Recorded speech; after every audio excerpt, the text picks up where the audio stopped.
Bonjour Claire. Bonjour Mélanie. Je viens de voir avec Antoine juste avant le fonctionnement de la vache et de son système digestif.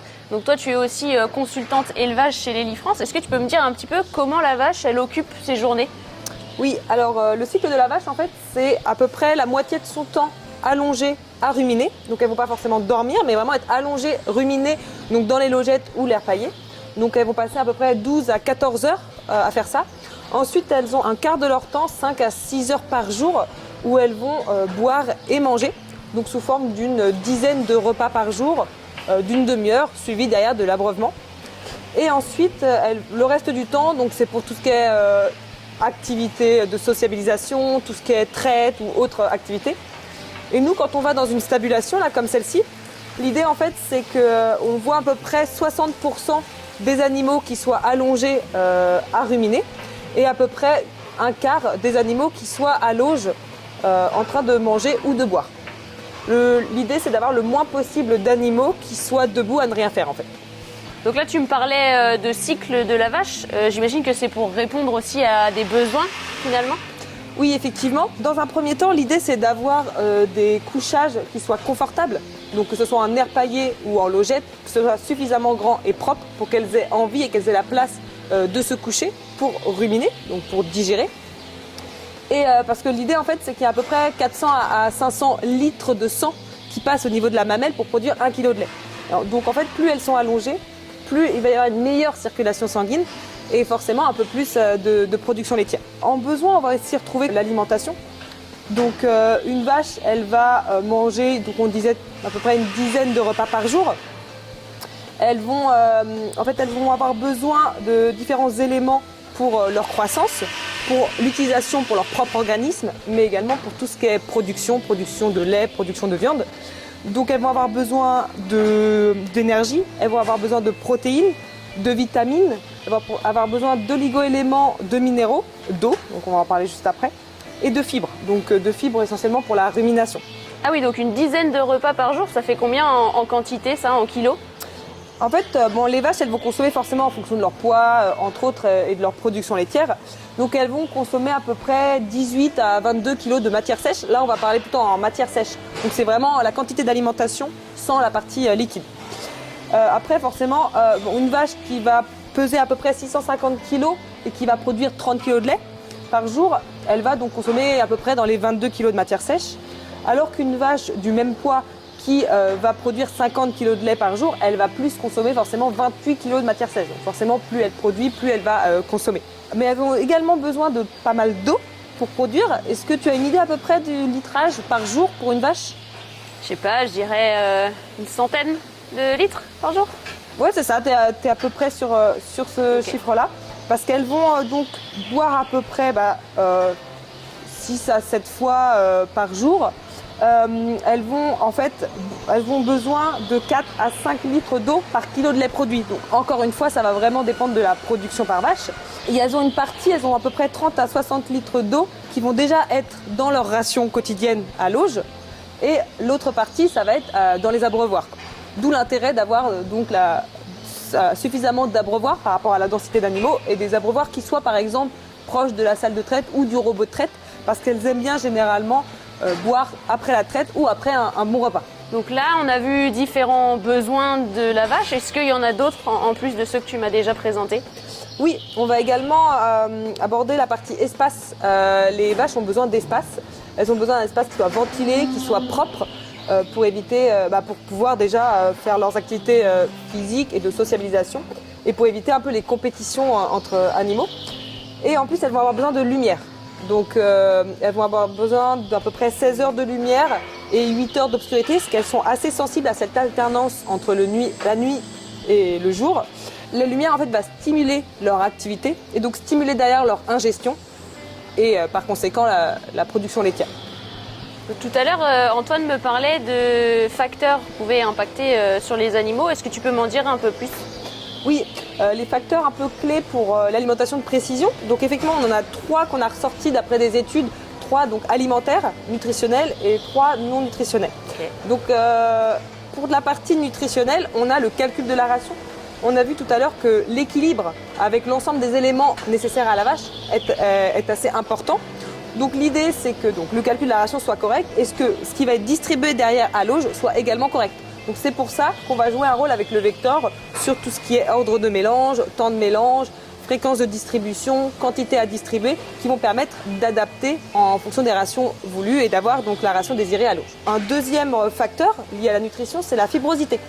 Qu'est-ce que c'est la fibrosité? La fibrosité, en fait, c'est vraiment la capacité d'un aliment à constituer la partie solide du rumen. Donc, en fait, c'est la constitution des parois cellulaires.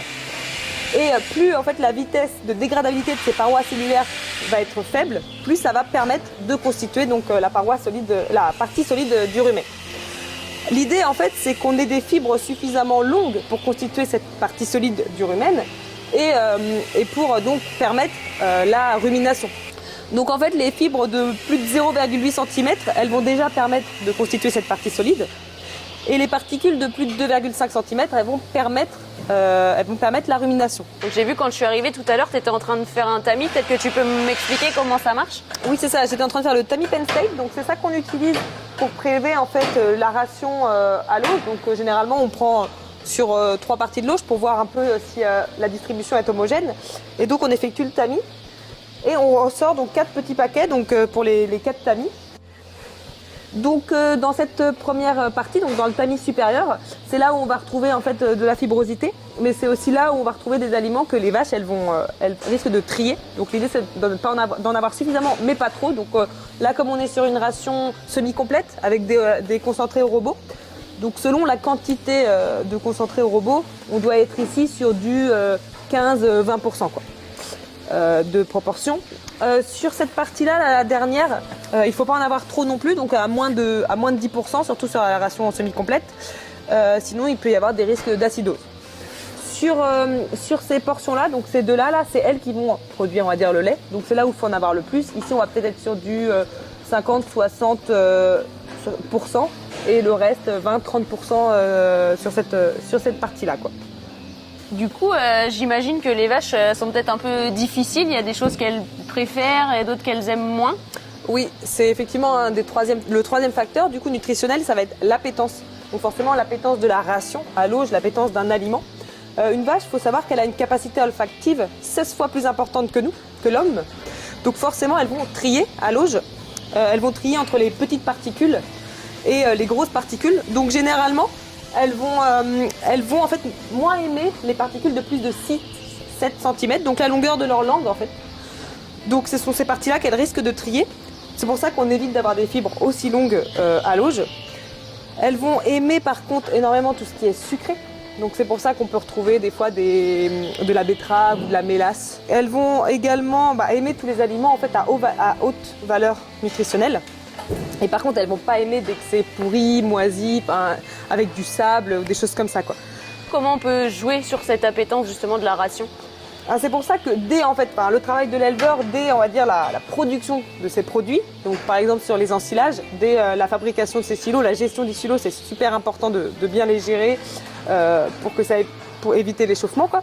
Mais nous derrière, avec le Lely Vector, dans la cuisine, on va en fait garder ce côté compact du silo grâce aux coupes cubes. Donc les cubes d'ensilage dans la cuisine vont permettre d'éviter l'intrusion d'air et l'échauffement du produit. Donc déjà forcément ça va être meilleur aussi à l'auge. Et il y a également donc à l'auge on va apporter en fait une multiplicité de repas, des repas frais, de l'alimentation fraîche plusieurs fois dans la journée. Donc forcément ça va améliorer l'appétence de la ration et donc l'ingestion de la vache et ça va éviter le tri. Derrière. Donc l'ingestion d'une ration équilibrée, totale. Donc là, tu m'as parlé plutôt des facteurs nutritionnels. Je sais que tout à l'heure, tu me parlais aussi qu'il y avait des facteurs non nutritionnels. Qu'est-ce que c'est? Oui, alors effectivement, pour finir, il y a ces 3 facteurs-là. Donc il y a l'accessibilité à l'auge. Donc forcément que les vaches, elles aient un environnement qui soit propre, on l'a dit tout à l'heure, pour pouvoir se déplacer et avoir accès à l'auge pour ingérer, pour manger. Donc il faut que ce soit un environnement qui soit confortable et propre pour cela. Et ça évite aussi du coup la compétition entre les vaches dominées et les vaches dominantes. Et ça sur le vecteur on le voit énormément parce qu'il y a un peu moins de stress vu qu'elles peuvent aller manger à tout moment dans la journée. Donc il y a moins cette compétition entre animaux. Mais il y a aussi du coup, ça nous emmène à la multiplicité des repas. Donc le deuxième facteur, c'est plutôt la disponibilité. Donc le fait qu'il y ait une multiplicité de repas dans la journée, de rations fraîches, ça va permettre en fait d'avoir une ration disponible. Donc éviter effectivement plus appétante, comme on vient de le voir, et donc éviter le tri. Et comme l'a souligné tout à l'heure mon collègue Antoine, ça va aussi stabiliser le pH du rumen. Donc forcément derrière on a une rumination qui est plus homogène, qui fonctionne correctement on va dire. Et le troisième, le dernier, c'est donc la précision et la qualité du mélange. Donc avec le Lely Vector, on est précis que ce soit déjà au chargement, mais également dans le bol et à l'auge. Donc au chargement, grâce à la pince, là, le grappin, il va permettre d'estimer le poids prélevé. Et donc il y a tout un tas de paramètres du grappin qu'on va pouvoir sélectionner, choisir pour être plus ou moins, pour être plus précis et prendre plus ou moins de quantité. Et il y a les pesants du bol qui vont permettre vraiment de savoir la quantité chargée dans le bol et donc ce qui reste à charger, donc d'être relativement précis. Et ensuite, à l'auge, le Vector en fait, va adapter sa vitesse de distribution. Il sait la longueur de l'auge, il sait la quantité à distribuer sur l'auge et donc il va adapter pour avoir une distribution homogène tout le long de l'auge, et qu'il n'y ait pas un paquet d'un côté et puis plus rien sur la fin de l'auge. Tous les animaux aient à manger sur toute l'auge. Donc a priori, la solution Lely Vector, c'est une solution complète et de précision du coup au moment du chargement, mais aussi au niveau de la distribution. Est-ce que tu peux m'en parler un peu plus peut-être du robot ? Justement, on peut aller voir mon collègue Anthony. Dans la cuisine, il va te parler un peu plus du produit Lely Vector. Ok. On y va ? Allez, c'est parti.